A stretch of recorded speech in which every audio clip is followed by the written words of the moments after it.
আপোনাৰ বাৰু দুখ কিমান জুখি চাওক এওঁৰ লগত এই দৃশ্যটো চোৱাৰ প্ৰয়োজন আছে আপোনাৰ এবাৰ নিজৰ লগত তুলনা কৰি চোৱাৰ প্ৰয়োজন আছে কাৰণ আপুনিও মানুহ এইগৰাকীও মানুহ এওঁৰ দুখৰ বুজা সীমাহীন এওঁ দুখৰ কথা শুনিলে হয়তো আজি আপোনাৰো চকুলো নিগৰিব এই মহিলাগৰাকীৰ স্বামী নাই স্থায়ী ঘৰ নাই পেট ভৰাই সন্তানক খুৱাবলৈ এমুঠি আহাৰ নাই ঘৰত কিবা ৰান্ধিব কিবা খুৱাব ছোৱালী দুজনীক খুজি মাগি যি পায় তথাপিও ছোৱালী দুজনীক পঢ়াই আছে চাওকচোন এই জৰাজীৰ্ণ ঘৰটো ঘৰৰ ওপৰত এখন চালি দি কোনোমতে জীয়াই আছে নিশা মহৰ খোজত টোপনি নাহে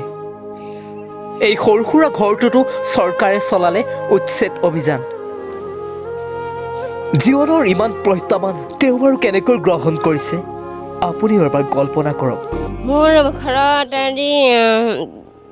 মই আছোঁ মোৰ ল'ৰা ছোৱালী অকণ দুটা আছে এই আৰু মতা মানুহটো 2 বছৰৰ পিছতে মৰি গ'ল এতিয়া 12 বছৰ হৈছে মৰি গ'ল শিল হাকুত 25 বছৰে আছোঁ ঘৰৰ পৰা আহোঁতে বেমাৰ পৰিলে 2 বছৰৰ পিছতে মৰি থাকিলে মোৰ হাত এখন বেয়া ভৰি এখন বেয়া সেই অৱস্থাতে মই খুজি মাগি খাওঁ ঠাণ্ডা মছৰৰ কামোৰৰ গোটেই গা বখলা বখলি সেইকাৰণে দুটা ছোৱালী পঢ়ি আছে এজনী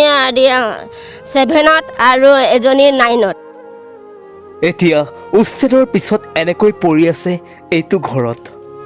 আপুনি বাৰু এটা কেনেকুৱা জীৱন অতিবাহিত কৰিছে এতিয়া এগৰাকী মহিলালৈ চাওক জীৱনৰ বহুত জ্বালা যন্ত্ৰণাৰ মাজতো যেন মুখত হাঁহি এৰা নাই এগৰাকী মহিলা এতিয়া মাত্ৰ আপোনাৰ সহায়ৰ প্ৰয়োজন ব্যুৰ ৰিপৰ্ট অনৰ্থ অসম